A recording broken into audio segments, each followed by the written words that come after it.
ನಾನೇ ಪುರೋಹಿತ ಅಂತಿರೋದು ಯಾಕೆ ಡೊನಾಲ್ಡ್ ಟ್ರಂಪ್ ಅವರು ಅನ್ನುವಂತಹ ಪ್ರಶ್ನೆ. ಎಲ್ಲಾ ಯುದ್ಧಗಳಲ್ಲೂ ಕೂಡ ಮಧ್ಯಪ್ರವೇಶವನ್ನ ಮಾಡ್ತಾ ಇರೋದು ಯಾಕೆ ಡೊನಾಲ್ಡ್ ಟ್ರಂಪ್ ಅವರು?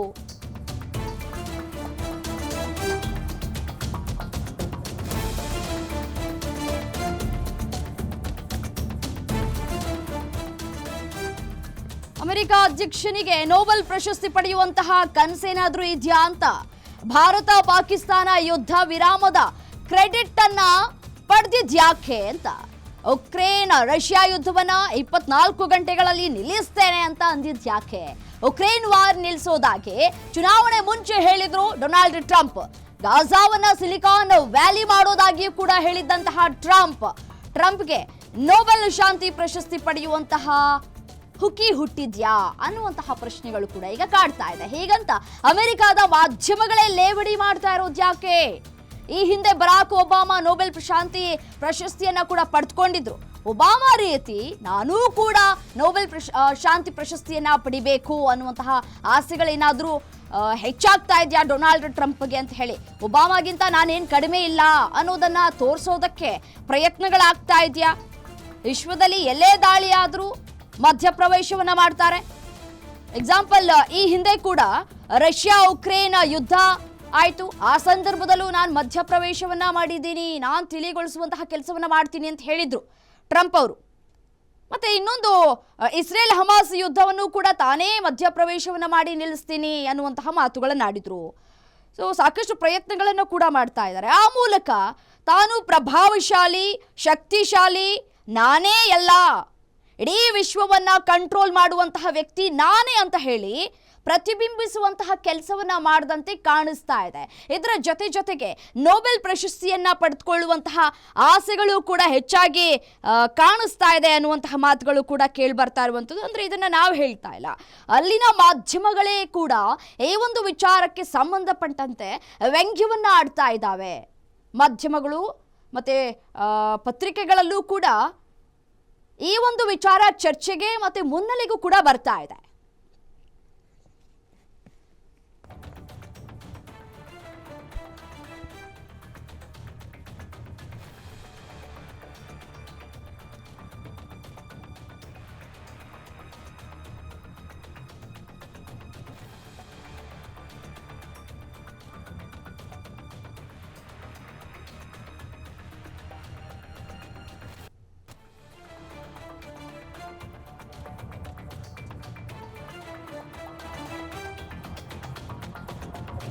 ಟ್ರಂಪ್ಗೆ ನೊಬೆಲ್ ಶಾಂತಿ ಪ್ರಶಸ್ತಿ ಪಡೆಯುವಂತಹ ಆಸೆಗಳು ಹೆಚ್ಚಾದಂತೆ ಕಾಣಿಸ್ತಾ ಇದೆ. ಸೊ ಉಕ್ರೇನ್ ರಷ್ಯಾ ಯುದ್ಧವನ್ನ 24 ಗಂಟೆಗಳಲ್ಲಿ ನಿಲ್ಲಿಸ್ತೇನೆ ಅಂತ ಹೇಳ್ಕೊಂಡಿದ್ರು. ಉಕ್ರೇನ್ ವಾರ್ ನಿಲ್ಲಿಸೋದಾಗಿ ಚುನಾವಣೆ ಮುಂಚೆಗೆ ಕೂಡ ಹೇಳಿದ್ರು. ಬಟ್ ಆದರೆ ಅದ್ಯಾವುದು ಪ್ರಯೋಜನ ಆಗಿಲ್ಲ. ಗಾಜಾವನ್ನ ಸಿಲಿಕಾನ್ ವ್ಯಾಲಿ ಮಾಡೋದಾಗಿಯೂ ಕೂಡ ಹೇಳಿದ್ರು ಟ್ರಂಪ್. ಬಟ್ ಅದ್ಯಾವುದು ಕೂಡ ಆಗಿಲ್ಲ.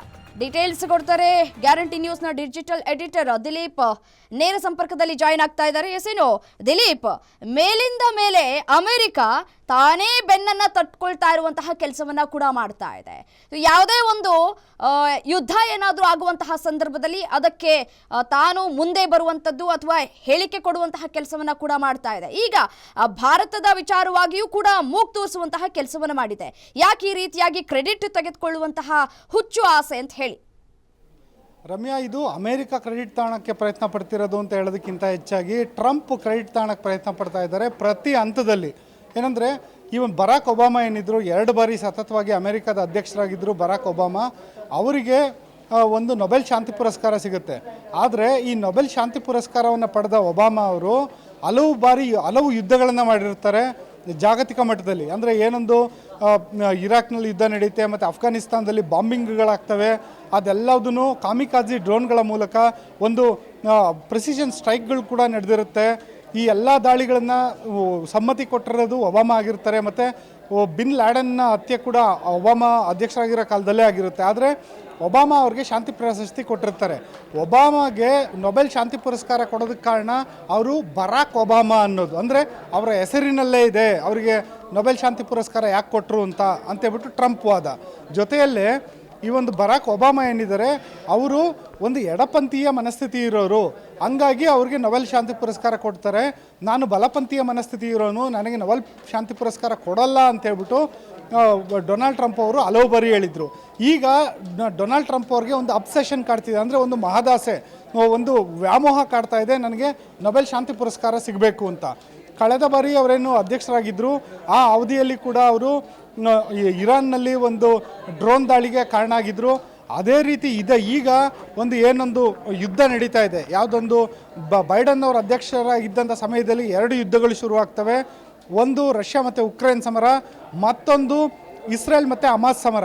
ಈ ಒಂದು ಸಮರದ ಸಂದರ್ಭದಲ್ಲೂ ಕೂಡ ಡೊನಾಲ್ಡ್ ಟ್ರಂಪ್ ಹೇಳಿದ್ದು, ಅವರು ಅಧ್ಯಕ್ಷೀಯ ಚುನಾವಣೆಯ ಪ್ರಚಾರದ ವೇಳೆ ಹೇಳಿದ್ದು, ನಾನೇನಾದರೂ ಅಧ್ಯಕ್ಷ ಆದರೆ ರಷ್ಯಾ ಮತ್ತು ಉಕ್ರೇನ್ ಯುದ್ಧವನ್ನು ಒಂದೇ ದಿನದಲ್ಲಿ ನಿಲ್ಲಿಸ್ತೀನಿ ಅಂತ ಹೇಳಿದರು. ಆದರೆ ಆಗಿಲ್ಲ. ಅಟ್ ದ ಸೇಮ್ ಟೈಮ್ ಅವ್ರು ಹೇಳ್ತಿದ್ರು ಇಸ್ರೇಲ್ ಮತ್ತು ಹಮಾಸ್ ಸಂಘರ್ಷವನ್ನು ಕೊನೆಗಾಣಿಸ್ತೀವಿ ಅಂತ. ಆದರೆ ಇಸ್ರೇಲ್ ಮತ್ತು ಹಮಾಸ್ ಸಂಘರ್ಷ ಒಂದಂತ ಕೊನೆಗಂಡಿದ್ರೂ ಕೂಡ ಅಲ್ಲಿ ಉದ್ವಿಗ್ನ ಪರಿಸ್ಥಿತಿ ಇನ್ನೂ ಮುಂದುವರೆದಿದೆ. ಜೊತೆಲೇ ಗಾಜಾ ಪಟ್ಟಿಯನ್ನು ತಾವೇನೋ ದೊಡ್ಡ ಸಿಲಿಕಾನ್ ವ್ಯಾಲಿ ಮಾಡಿಬಿಡ್ತೀನಿ, ಅದನ್ನು ಆ ರೀತಿ ಅಭಿವೃದ್ಧಿ ಮಾಡಿಬಿಡ್ತೀನಿ ಅಂತೆಲ್ಲನೂ ಹೇಳಿದರು. ಆದರೆ ಅದಾಗಿಲ್ಲ.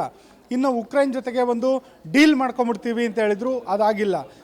ಡೊನಾಲ್ಡ್ ಟ್ರಂಪ್ ಏನಿದ್ದಾರೆ, ಡೊನಾಲ್ಡ್ ಟ್ರಂಪ್ ಅವರು ಒಬ್ಬ ಉದ್ಯಮಿ. ಅವರು ಪ್ರತಿಯೊಂದು ವಿದೇಶಾಂಗ ವ್ಯವಹಾರಗಳನ್ನು ಕೂಡ ಒಂದು ರೀತಿ ಬಿಸ್ನೆಸ್ ಡೀಲ್ ರೀತಿ ನೋಡ್ತಾರೆ. ಆದರೆ ಪ್ರಪಂಚ ಆ ರೀತಿ ನಡೆಯಲ್ಲ.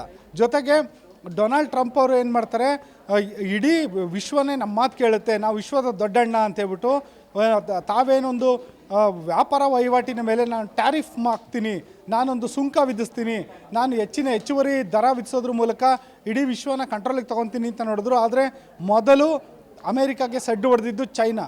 ಹಾಗಾಗಿ ಡೊನಾಲ್ಡ್ ಟ್ರಂಪ್ ಅವರಿಗೆ ಹತಾಶರಾಗಿದ್ದಾರೆ ಅಂತ ಹೇಳ್ಬೋದು. ಈಗ ಸದ್ಯದ ಮಟ್ಟಿಗೆ ಭಾರತ ಮತ್ತು ಪಾಕಿಸ್ತಾನ ನಡುವೆ ಏನು ಸಂಘರ್ಷ ನಡೀತಾ ಇದೆ, ಈ ಸಂಘರ್ಷವನ್ನು ನಿಲ್ಲಿಸಿದ್ದು ನಾನೇ ಅಂತ ಕ್ಲೈಮ್ ಮಾಡ್ಕೊತಾ ಇದ್ದಾರೆ. ಇದು ರಾಜಕಾರಣಿಗಳ ಗುಣ. ರಾಜಕಾರಣಿಗಳು ಭಾರತದಲ್ಲೇ ಇರಲಿ, ಅಮೇರಿಕಾದಲ್ಲೇ ಇರಲಿ, ರಾಜಕಾರಣಿಗಳೇ ಅವ್ರಿಗೆ ಏನಂದ್ರೆ ಕ್ರೆಡಿಟ್ ತೊಗೊಬೇಕು ನಾನು ಅಂತ. ಈಗ ಭಾರತ ಮತ್ತು ಇದು ಪಾಕ್ ನಡುವಿನ ಸಂಘರ್ಷ ಏನಿದೆ, ಅದಕ್ಕೆ ಸಂಬಂಧಪಟ್ಟಂಗೆ ಕದನ ವಿರಾಮ ಆದಮೇಲೆ ಪ್ರಧಾನಿ ಮೋದಿಯವರು ರಾತ್ರಿ 8 ಗಂಟೆಗೆ ಒಂದು ಸುದ್ದಿಗೋಷ್ಠಿಯನ್ನು ಘೋಷಿಸಿದ್ರು, ದೇಶವನ್ನುದ್ದೇಶಿ ಮಾತನಾಡ್ತೀನಿ ಅಂತ. ಆದರೆ ತರಾತುರಿಯಲ್ಲಿ ಡೊನಾಲ್ಡ್ ಟ್ರಂಪ್ ಅವರು 7:15ಗೆ ಅವರ ಒಂದು ವಿಡಿಯೋ ಪ್ರಸಾರ ಆಗುತ್ತೆ. ಅಂದರೆ ಅಮೇರಿಕಾಗೂ ಭಾರತಕ್ಕೂ ಸಮಯ ನೋಡಿ, ಭಾರತದಲ್ಲಿ ಸಂಜೆ 7:30 ಅಂದರೆ ಅಮೇರಿಕಾದಲ್ಲಿ ಎಕ್ಸಾಕ್ಟ್ 12 ಗಂಟೆ ಹಿಂದೆ ಬೆಳಗ್ಗೆ 7:30 ಅಥವಾ 8 ಗಂಟೆ ಸಮಯ ಇರುತ್ತೆ. ಈ ಸಮಯದಲ್ಲಿ ಅವರು ತರಾತುರಿಯಲ್ಲಿ ವಿಡಿಯೋ ರಿಲೀಸ್ ಮಾಡಿದ್ರು. ಏನಂತ, ಭಾರತ ಮತ್ತು ಪಾಕಿಸ್ತಾನ ನಡುವೆ ಸಂಘರ್ಷ ಇತ್ತು, ಅವ್ರದ್ದು ಡೊನಾಲ್ಡ್ ಟ್ರಂಪ್ ಸ್ಟೈಲಲ್ಲೇ ಹೇಳ್ತಾರೆ. ನಾನು ಅವ್ರಿಗೆ ಹೇಳ್ಬಿಟ್ಟೆ, ನೋಡಿ ಬಿಸ್ನೆಸ್ ಮಾಡಬೇಕಾ, ನೀವು ಬಿಸ್ನೆಸ್ ಮಾಡಬೇಕು ಅಂತಿದ್ರೆ ಯುದ್ಧ ನಿಲ್ಲಿಸಿ ಅಂತ.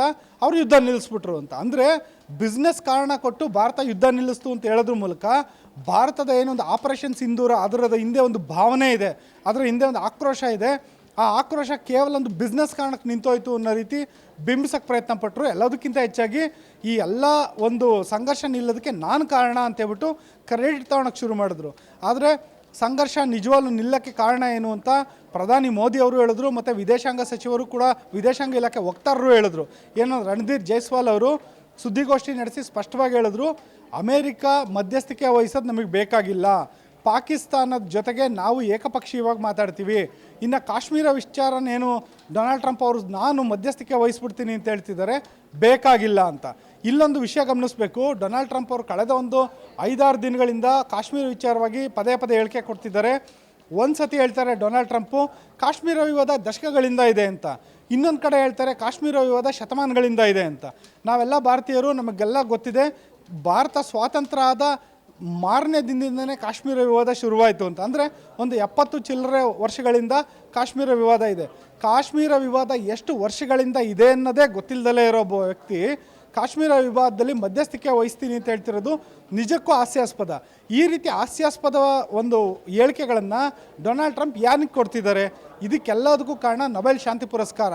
ತಾನು ಅಧ್ಯಕ್ಷೀಯ ಅವಧಿಯಿಂದ ಕೆಳಗಿಳಿಯೋದಕ್ಕೆ ಮೊದಲು ನಾನು ವಿಶ್ವದಲ್ಲಿ ಶಾಂತಿ ಪುನಃಸ್ಥಾಪನೆ ಮಾಡಿಬಿಟ್ಟೆ ಅಂತ ಹೇಳ್ಬಿಟ್ಟು ಒಂದು ನೊಬೆಲ್ ಶಾಂತಿ ಪುರಸ್ಕಾರ ಪಡಿಬೇಕು ಅನ್ನೋ ಒಂದು ಮಹದಾಸೆ ಡೊನಾಲ್ಡ್ ಟ್ರಂಪ್ ಅವರಿದೆ. ಆದರೆ ಇದು ಈ ಒಂದು ಆಸೆಯನ್ನು ಈಡೇರಿಸ್ಕೊಳ್ಳೋಕ್ಕೋಸ್ಕರ ಅವ್ರು ಕೊಡ್ತಿರೋಂಥ ಒಂದು ಕ್ಷುಲ್ಲಕ ಬಾಲಿಶ ಹೇಳಿಕೆಗಳು ಅಮೇರಿಕ ಅಧ್ಯಕ್ಷ ಪಟ್ಟದಲ್ಲಿ ಕೂತಿರೋ ವ್ಯಕ್ತಿಗೆ ಶೋಭೆ ತರೋಂಥದ್ದಲ್ಲ ಅಂತ ಹೇಳ್ಬೋದು ರಮ್ಯಾ. ಓಕೆ, ಥ್ಯಾಂಕ್ ಯು ತಮ್ಮೆಲ್ಲ ಮಾಹಿತಿಗಾಗಿ ದಿಲೀಪ್.